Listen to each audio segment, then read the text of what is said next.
Hey everybody, my name is Jason Stallings, and today I want to talk to you about Fleetwood Mac. Now, I am an artist and a music fan. I've got a pretty good collection of vinyl, and up above me is one of my paintings. If you want to check out my art, please visit jason-stallings.com. And today, we're going to talk about the album Heroes Are Hard to Find by Fleetwood Mac. This is the final and fourth album that includes kind of lead singer and, at the time, lead guitarist Bob Welch. And this was an interesting period of time in the history of Fleetwood Mac. This was sort of the second-ish period of the band's history. Peter Green and another couple of members had left the band. Peter Green, due to sort of burning out, unfortunately, drug use caused him to exit the band, and another couple of members actually left to join the cult, which is interesting.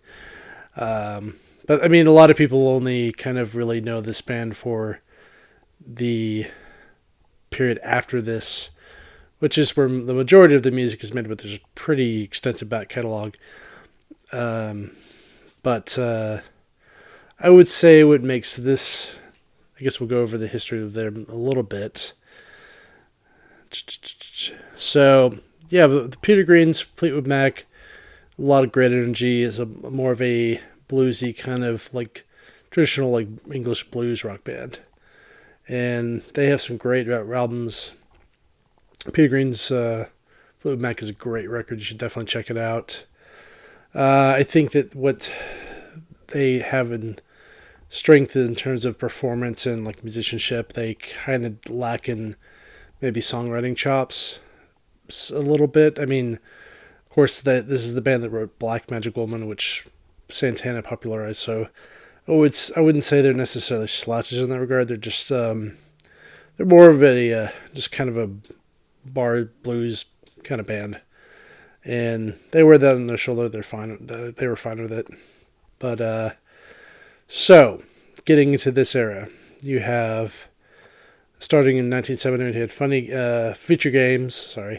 Bare Trees, Penguin, Mr. To Me, and finally in 1974, Heroes Are Hard to Find. Now, what distinguishes this album from the other, I guess I've corrected. That was, this is actually the fifth album that featuring Bob Welch. So he actually made quite a lot of music with this band, and unfortunately, like these, the kind of more overlooked period. But there's some real gems in there. He's a really strong songwriter and a great performer. Christine McVei also shows a lot of strength in this album and other albums.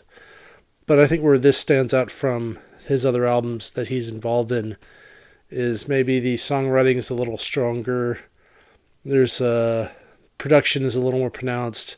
It's a lot more atmosphere. I think this is probably one of the most atmospheric albums. I don't know if the 70s, but definitely the like Fleetwood Mac catalog. To be fully transparent, I do not like the era with Lindsay Buckingham and Stevie Nicks very much, if at all.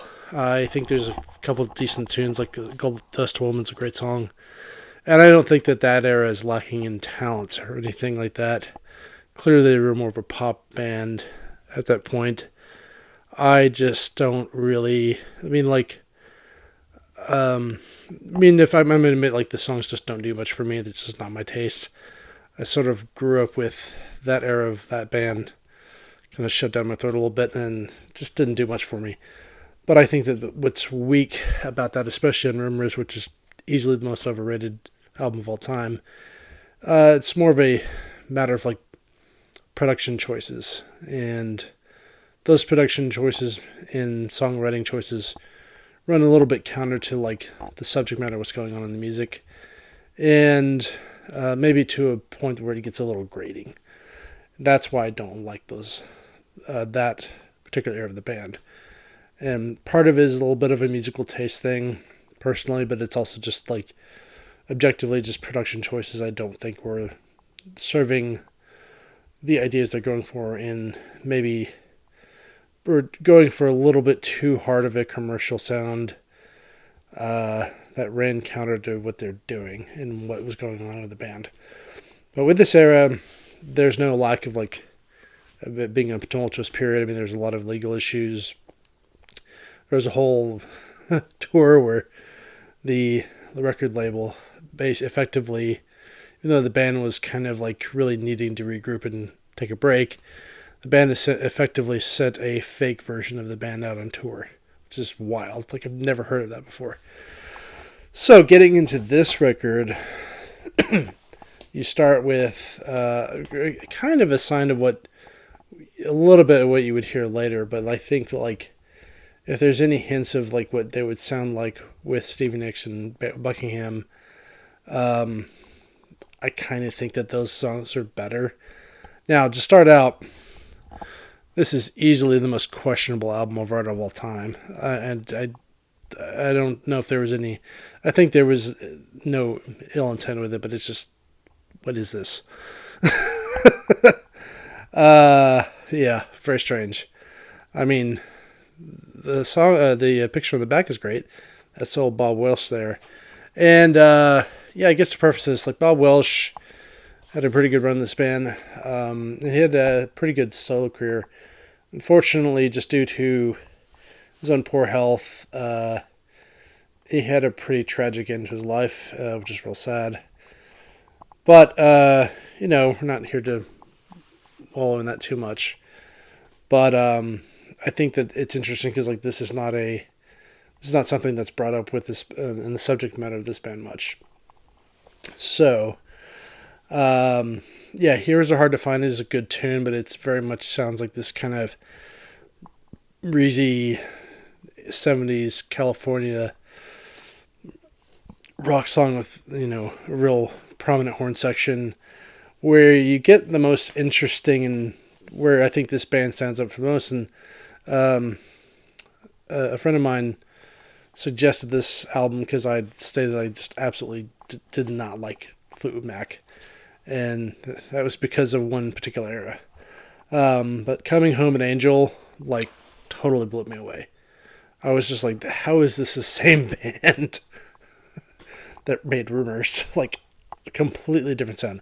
A lot of that is an ode to Bob Welch. Though Christine McVie does some really great performances on here too. Prove Your Love is a really good song I heard, and I think that's the song on the album that sounds most like what would come from this band later. Bermuda Triangle is kind of an unusual tune, but in a good way. Everything, even if there are songs here, the only kind of quote unquote fault of this record is musically is just the influences and the styles kind of jump around a lot. But it always sounds like it's the same band, more or less. So I kind of give it a break for just being a little all over the place. But on songs like Coming Home especially, this band sounds more like a kind of the jazzier influences of the Allman Brothers from the 70s, which is so unusual. But there's sort of this mix of that and maybe a better version of the Eagles. Also another band I'm not really that big a fan of. Sorry. Not sorry. Even though I grew up listening to them.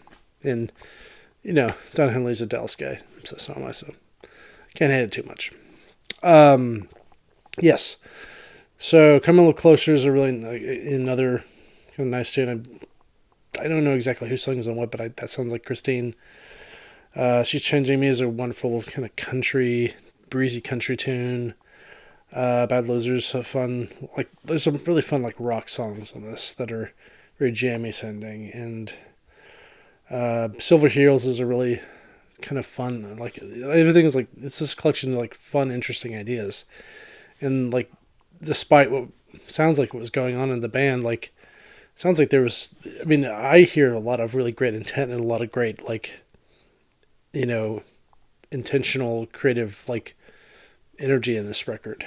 And I think that if there's anything that's kind of lacking in this period of the band is energy to a degree. There's good songwriting, good performances. The energy is maybe on the mid-tempo side. And this album think they stretched that a little bit, and it's to the benefit of the record. So, yeah, moving on to the second half of the record, "Prove Your Love," "Born Enchanter," really good songs. But like I think the biggest surprise for me was the end of it. It's like "Safe Harbor." It's almost the concluding atmosphere and energy that you started to hear in "Coming Home an Angel." Like I don't know, like I still, it baffles me to hear this record and think like this is the band that you know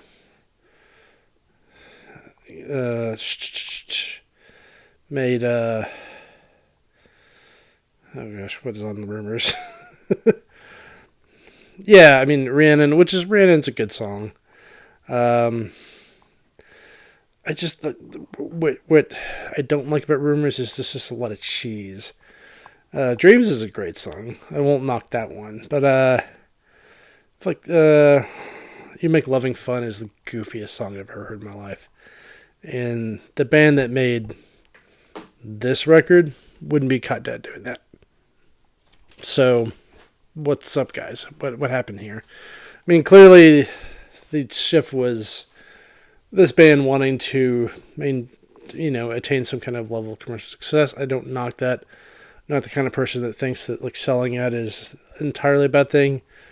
But, if the music isn't interesting or good, then it is interesting or good. Just how it is. So yeah, I definitely recommend that you check out this era of the band. Mr. To Me is also an interesting record with another strange album cover. Like the album design in this period is just weird. So yeah, well, it kind of ranges from either weird or just kind of blah.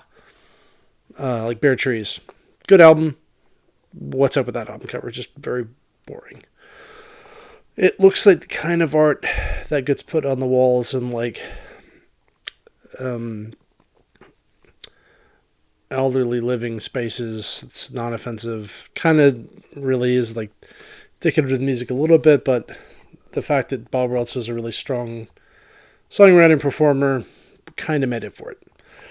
But in this case, like the performances are stronger. There's a little more oomph behind it. And I think that's why I like this record a lot. And it really changed my mind about Fleetwood Mac as a band. But you could also move back to the Peter Green stuff, and there's sort of a whole treasure trove of great blues music. And you hear a little bit of that blues music still here. Like, this is very much this transition from like, okay, there's blues here, there's pop there. You hear a little bit of both. But that wasn't a thing that happened overnight with this band. It was very gradual. There was like 4 or 5 albums with Peter Green, 5 albums with Bob Welch, and then you get like 8 albums with the Buckingham Nicks era. So that's a lot of music. And especially considering this band has only been around since like the late 60s, that's kind of impressive. A lot of bands don't necessarily make that much music. And, especially now, like bands are more just focused on touring, and then they'll put a record out every 6 or 7 albums or years. So I get a lot of that has to do with production cost. But anyway, that's aside. So yeah, here's a Harder to Find. Give it a thumbs up. Definitely check it out. Despite that weird album art. Eek. Anyway, thanks for watching. See you soon.